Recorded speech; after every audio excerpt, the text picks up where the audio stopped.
Anda masih bersama Rosi malam hari ini dengan tema Maju Mundur Pilkada Demi Nyapres. Perdebatan soal undang-undang pemilu ini termasuk soal pilkada apakah kembali pada seperti undang-undang pilkada tahun 2016 yang disahkan tahun 2017, yaitu secara serentak akan dilaksanakan 2024, atau kembali ke awalnya di 2021 atau 2002, itu masih akan dibahas di DPR.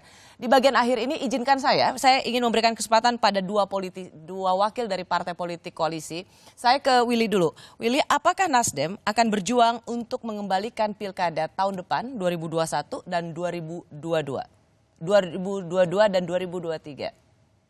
Ya itu tergantung kesepakatan. Kalau kita merujuk kepada undang-undang yang existing, itu ya 2024 November. Nah, itu yang kemudian menjadi keputusan politik di DPR. Toh ini sekarang masih berproses, Rosi. Tapi sebagai catatan saya yang saya katakan, terlalu dini mengkaitkan pilpres dengan pilkada. Itu pertama. Yang kedua adalah, Rosi, yang perlu jadi catatan, ada problematika ketika pilkada itu November 2024, syarat yang akan menjadi dukungan di pilkada itu apa yang akan digunakan? Apakah hasil Pileg di 2019 atau hasil Pileg 2024? Itu masih belum terjawab. Ya. Nah, jadi komplikasi ini yang harus kita pikirkan, karena apa? Tidak mungkin hanya karena kepentingan yang taktis mengalahkan kepentingan strategis. Nasdem tidak berpretensi untuk masalah pilpres pada konteks ini, enggak. Karena apa, Rosi, sebagai kelompok? Kenapa ada penilaian itu? Sebenarnya nggak apa-apa juga sih. Nasdem punya ingin menyiapkan jagoannya di 2024, nggak ada yang salah dengan itu. Rosi, bukan masalah salah atau benar. Nasdem sudah mengambil sebuah keputusan politik di dalam kongresnya, itu mekanisme pengajuan capresnya melalui konvensi. Pak Surya secara tegas mengatakan apakah untuk Anies tidak, apakah untuk Ridwan Kamil tidak, apakah untuk Khofifah tidak. Nah, itu kemudian menjadi sebuah hal yang terbuka. Tapi saya ingin mengatakan, Rosi, apa yang dikatakan oleh teman-teman tadi, pepatah orang kampung Rosi katakan, dari cangkir ke bibir, apapun bisa terjadi. Jangan Kodari hari ini bilang bahwasannya Gerindra sama PDI, belum tentu juga Nasdem sama PDI nanti juga bisa. Nasdem sama PDI fine-fine saja, nggak ada. Ini framing Kodari ini asumsi ini.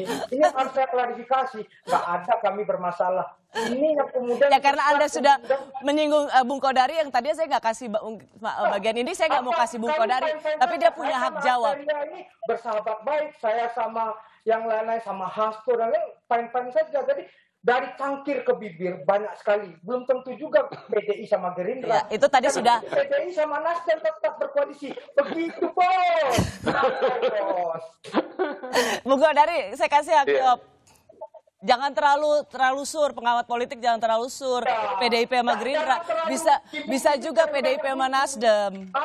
Iya, kan saya bilang tadi melihat situasi dan kondisi pada saat ini, jangankan gelas ke bibir ya, gelas sudah di bibir aja masih bisa lewat gitu loh. Jadi yang namanya capres itu injury time ya, kan kita punya capres yang tertukar, cawapres yang tertukar, begitu. Itu kan gelas udah di bibir itu, gitu loh. Jadi saya pasti tidak mungkin mengatakan ini harga mati, tetapi semua partai politik itu pasti membuat koreksi. Dan percayalah bahwa yang namanya DPR itu pertama-tama lembaga politik. Jadi walaupun di sana ada desain kelembagaan, ada yang namanya kajian ilmiah, begitu, mengundang pakar. Tapi ujung-ujungnya ya pasti nanti ya semua skenario dan proyeksi-proyeksi politik itu yang menjadi kunci, begitu. Ya. Singkat saja. Dan itu sebabnya kadang-kadang pasal di DPR itu suka nggak sinkron karena dia tukar guling pasal, begitu. Singkat aja Bung Arteria, apakah dari PD Perjuangan akan terus mempertahankan berlakunya undang-undang tahun 2016 tentang pilkada serentak 2024? Jadi kalau kami itu selalu konsisten untuk mendukung hukum negara. Kita konsisten dalam konteks bagaimana menghormati etika dan adab bernegara. Ya. Apa iya kita harus merubah undang-undang hanya untuk kepentingan politik atau kepentingan kekuasaan? Ya. Apa sebegitu urgennya kita lakukan? Kan kasihan rakyat. Ya. Meskipun PDI Perjuangan, Bung Arteria, saya minta sekali lagi, meskipun ini dibaca juga ingin menjegal Anies Baswedan. Oh tidak ada. Tapi kita nggak bisa terima. Kita kan bilang PDI membuka diri untuk melakukan pembahasan.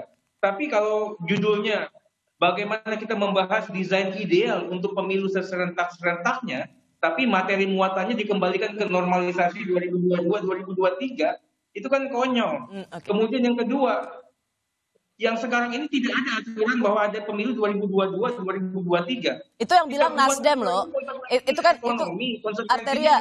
Itu kan yang bilang kembali ke 2022, 2003 Nasdem. Anda mau bilang Nasdem konyol?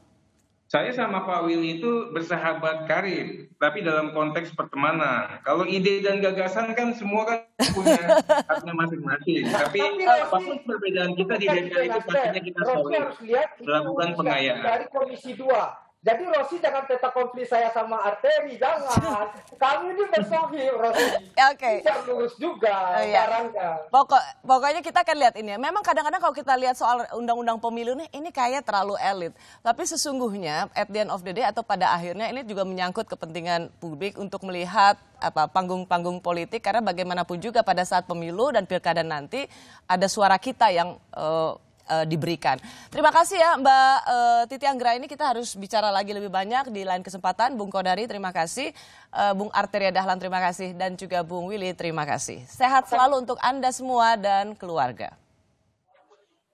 Pemilihan Presiden 2024 memang masih 3 tahun lagi, tapi bagi partai politik ini sudah waktunya mempersiapkan diri, menyiapkan calon terbaiknya.